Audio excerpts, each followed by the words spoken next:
أثرت حملة التوقيفات التي شهدتها تونس خلال الأيام الأخيرة والتي طالت شخصيات بارزة في البلاد أثارت تساؤلات بشأن خلفيتها وأهدافها بين من يعتبر الأمر حربا حقيقية على الفساد ومن يبدي مخاوفا من أن تكون هذه مجرد تصفية حسابات. إذ كانت تونس قد شهدت توقيفات غير مسبوقة بالنسبة للبلد قبل توقيف السياسي ورجل الأعمال نبيل القروي. طاحت العدالة بوزير البيئة مصطفى العروي والذي تم إيداعه السجن مع 7 شخصيات من كبار المسؤولين بسبب التورط في توريد النفايات من إيطاليا. عموما للمزيد ولمناقشة هذا الملف ينضم إلينا من تونس المحامي والباحث السياسي حازم القصوري وأيضا الكاتب والباحث السياسي منذر ثابت. أهلا بكما معي ضيفي الكريمين. أبدأ معك أستاذ حازم، وربما السؤال الذي نطرحه خلال هذه الحلقة ما طبيعة والأهداف وخلفيات هذه التحركات والتوقيفات؟ مساء الخير. حقيقة للإجابة بشكل واضح وجلي أن خلفية هذه الإيقافات يعني هي إيقافات سياسية بالأحرى، ويعني والثابت لدينا أن المسألة بخصوص يعني ملف البيئة، ونستغرب يعني لماذا وقع يعني فتح هذا الملف في سوسة والحال أن القطب المالي موجود في تونس. بخصوص السيد نبيل القروي، هذا الملف يعني منذ يعني سنة يعني مع الحملة الانتخابية كان هذا الملف يتصدر يعني الساحة يعني الإعلامية، لكن بقدرة قادر يعني اختفى هذا الملف، وفجأة ظهر بين يعني التوقيف وبين الإفراج والتوقيف. يعني ترأى للجميع أن هنالك يعني رائحة السياسة يعني تحوم حول هذا الملف، خاصة والثابت وأن الائتلاف يعني الحالي بدأ ينكسر، باعتبار هنالك هذا الائتلاف يعني الذي يمثل الحزام الحكومي بين النهضة وبين ائتلاف الكرامة وبين قلب تونس اليوم. ولكن هل ينفي هذا وجود قضايا وملفات فساد يعني أستاذ حازم؟ أكيد نحن نعتقد أن القضاء يستطيع التحقيق في هذا الملف، لكن نستغرب لماذا توقيف تحديدا، والخاصة وأن السيد لا يخشى عليه ولا يخشى منه، وهو زعيم حزب سياسي وهو يلتقي كبار المسؤولين في الدولة، بل هو السند السياسي لهذه الحكومة التي يعني في وضع يعني سياسي ووضع قانوني سيء، وخاصة ونحن على أعتاب سنة جديدة والبنك الدولي يطرق أبوابه على تونس. وهذا يعني هذا الإيقاف يمكن اعتباره أنه سيسبب كارثة سياسية، بل أزمة سياسية ينظر يعني انتهاء مرحلة حكم في تونس.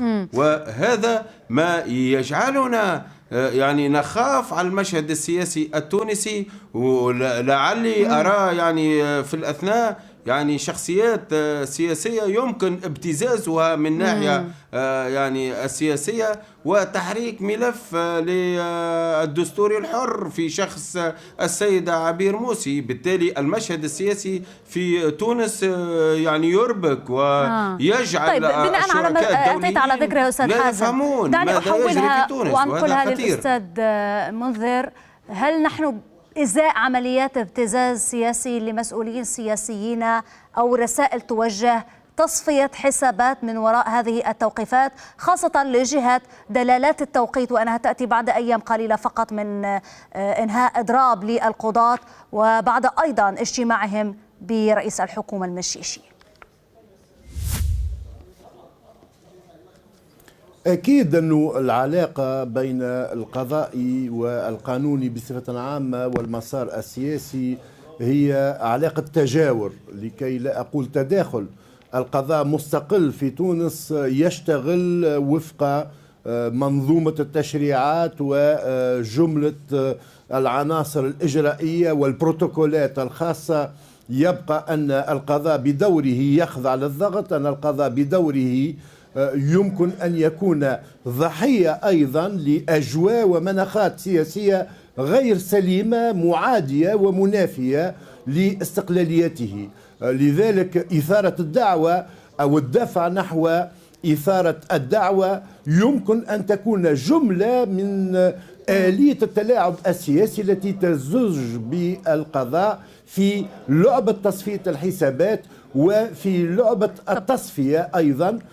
ما برز في علاقة بملف نبيل القروي وهذا أمر غريب، أن إيقاف الرجل كان موضوع إعلان داخل السوشيال ميديا، يعني شبكات التواصل الاجتماعي منذ أسبوعين تتحدث عن إيقاف مرتقب لنبيل القروي، وعديد الأطراف والصفحات المحسوبة على أطراف سياسية تهاجم في ذات الوقت نبيل القروي وأيضا عبير موسي والدستوري الحر الذي يتصدر نوايا التصويت في التشريعية القادمة وفق آخر عملية صبر آراء منذ حين يعني نشرت على إمراد كونسلتينج وهي من أهم مراكز الدراسات. يعني الأجواء السياسية هي أجواء تتجه نحو الإطاحة بحكومة هشام المشيشي، ضرب الحزام السياسي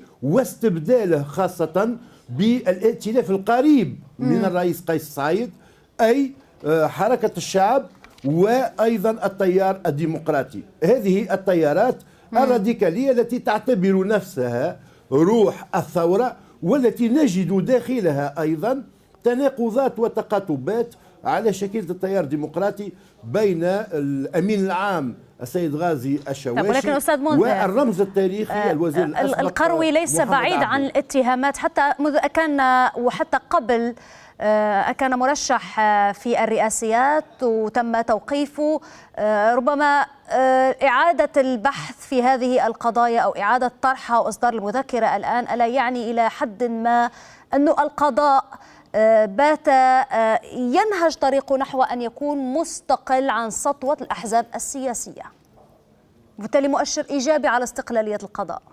وأكيد أنه حتى لا يعني هذا في علاقة باستقلالية القضاء، لا أحد ينكر ذلك، بما في ذلك قلب تونس أصدر بيان منذ حين يؤكد أنه يحترم المسار القضائي وأنه على العكس يعتبر أن المسار القضائي ضروري أن يكون خارج مجال الضغط ومجال التوظيف والاستهداف، خاصة إذا ما اعتبرنا أن القضايا ذات الصبغة السياسية، لا أقول قضايا سياسية لكن ذات الصبغة السياسية، تمس في علاقة بالفساد يعني ملفات ضخمة تمس الأمن القومي وبصفة مباشرة، في علاقة بالتمويل الخارجي لبعض الأحزاب والشخصيات، في علاقة أيضا بعملية نهب المال العام وتهريب الأموال إلى خارج تونس. هذه تقارير رسمية وتقارير دولية تؤكد أن الفساد تحول إلى منظومة قائمة الذات،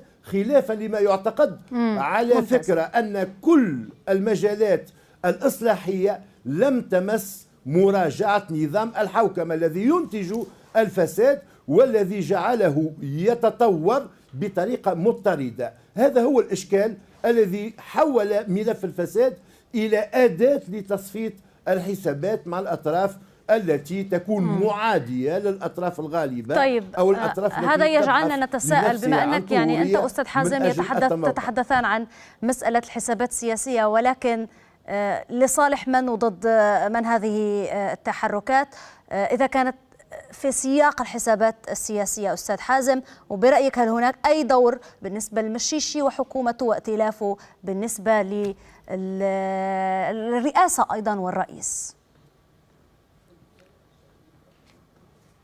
حقيقة أن الحسابات أكيد يعني هنالك عديد السيناريوهات في هذا المضمار. نتذكر يوليوس قيصر، حتى أنت يا بروتوس الآن يعني مطروح إذا وقع يعني التغرير بنبيل القروي ويعني رميه في السجون، أكيد يعني بصمات يعني حركة النهضة التي يعني تعتبر لها تقاليد في التخلي على شركائها. نذكر ملف صالح كركر، هذا يعني يحيلنا بالقول بأن يعني الحركة أو الجماعة لا تحترم العهود والاتفاقيات المبرمة لمواصلة القيام بالإصلاحات والتعجيل فورا يعني إزاحة يعني طرف سياسي يعني وحزام يعني يمثل الحزام السياسي في البلاد. وبالتالي فإن يعني المعادلة ليس يعني في ملفات نبيل القروي، المعادلة في صورة البلاد، وخاصة هنالك أطراف دولية وخاصة ولكن الموضوع لا يقتصر إدارة فقط أمريكية يعني على القروي. الآن نحن نتحدث عن عدد من المسؤولين بما فيهم وزير البيئة، وزير مستقل لا ينتمي لأي حزب سياسي، والحديث عن توقيفات أخرى لاحقة. حقيقة أنا أخاف دائما من الانتقائية، نختار بعض الملفات ونترك أخرى. هل الأولوية في تونس اليوم هي الملفات ذات طابع جمركي أو تهرب ضريبي؟ ولا تهمنا الملفات ذات صبغة إرهابية، ولا تهمنا ملفات التسفير، ولا تهمنا ملفات يعني الأخبئة للأسلحة، ولا تهمنا يعني ملفات يعني تورطت فيها أطراف يعني نهضوية. هذا لا يهمنا، فقط يعني سياسة المكيالين يعني تحرك هذه الملفات.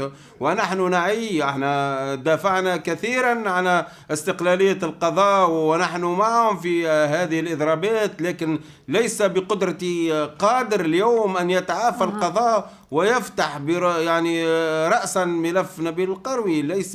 ليس هنالك في اعتقادي خطاب بريء.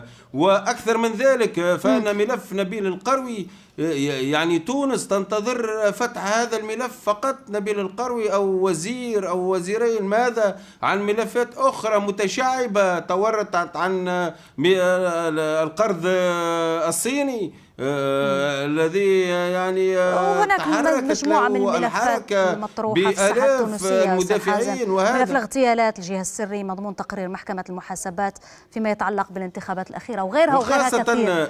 نذكر الشهيد الرمز شكري بالعيد. كيف لتونس اليوم دولة ديمقراطية تحترم ولكن هنا أريد أن أسأل أستاذ منذر، لأن البعض يقول والأنظار كلها منحطة ومركزة إذا كانت قيادات من النهضة ستخضع للمحاسبة أيضا في عدد من هذه القضايا الفاعلة والمطروحة بكل جدية في الساحة التونسية. أستاذ منذر، فيما يتعلق بالقروي وقلب تونس حليف بالنسبة للنهضة، هل يعني هذا التوجه أن النهضة تخلت عن حليفها؟ أولا أود أن أذكر بأن من أثار قضية نبيل القروي هي آي واتش، ورئيس هذه المنظمة منذ حين صرح بأن أطراف الحكم قال في أعلى الهرم السلطوي للدولة طلب منه الملف وامتنع عن تسليمه لتمكين نبيل القروي من الدفاع عن نفسه. يعني هذا التصريح من المنظمة التي أثارت القضية ضد نبيل القروي. يعني التوظيف السياسي واضح في علاقة بملف نبيل القروي، لكن أنا لا أعتبر أنه في وارد القول بأن النهضة تخلت عن قلب تونس، لأمر بسيط جدا، أن الهوة التي تفصل أولا بين النهضة والدستور الحر الذي تقوده عبير موسي هي قطيعة استراتيجية بالمعنى الإيديولوجي والسياسي. ثانيا أن ما يباعد بين النهضة والتيار الديمقراطي وحركة الشعب كذلك قطيعة معلنة في علاقة بأهم الملفات المطروحة، وهذه القطيعة ذهبت يعني إلى مدى أن النهضة تتهم التيار الديمقراطي بالبحث والتفتيش في ملفاتها. ولكن في علاقة النهضة بقلب تونس، وربما بعض المصادر اللي كانت تتحدث أو حتى مؤشرات عن أن قلب تونس بات يجنح ربما بتحوله إلى تكتل من المعارضة، وبالتالي ضربة استباقية. ليس ثمة يعني في العلاقة بين قلب تونس وبين النهضة ثمة دائما مسافة. قلب تونس يؤكد على أنه حزب مدني، أنه حزب ديمقراطي، أنه قريب جدا من مفهوم اليسار الأمريكي، يعني يسار اجتماعي يعادي الفقر ويسعى إلى تعميم الخدمات.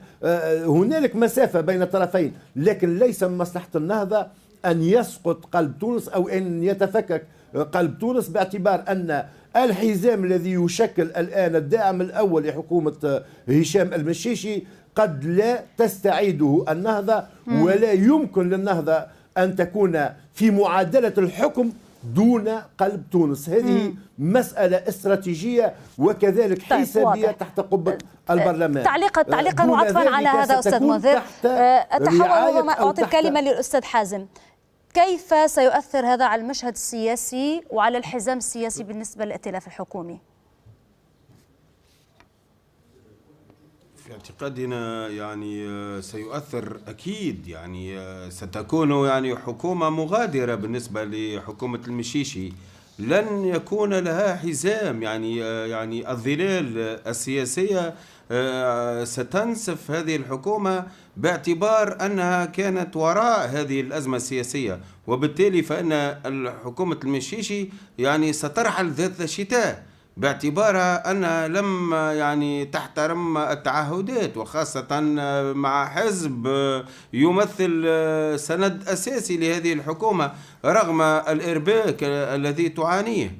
وبالتالي في رأينا الوضع السياسي في تونس في أزمة، والأزمة يعني تتعمق يعني على البعد الاقتصادي خاصة، وأن المانحين يعني يقلقهم نوعا ما في هذا في هذا المسار. وبالتالي حقيقة يعني هنالك أزمة حقيقية بخصوص التعاطي مع هذا الملف قضائيا بهذه الكيفية.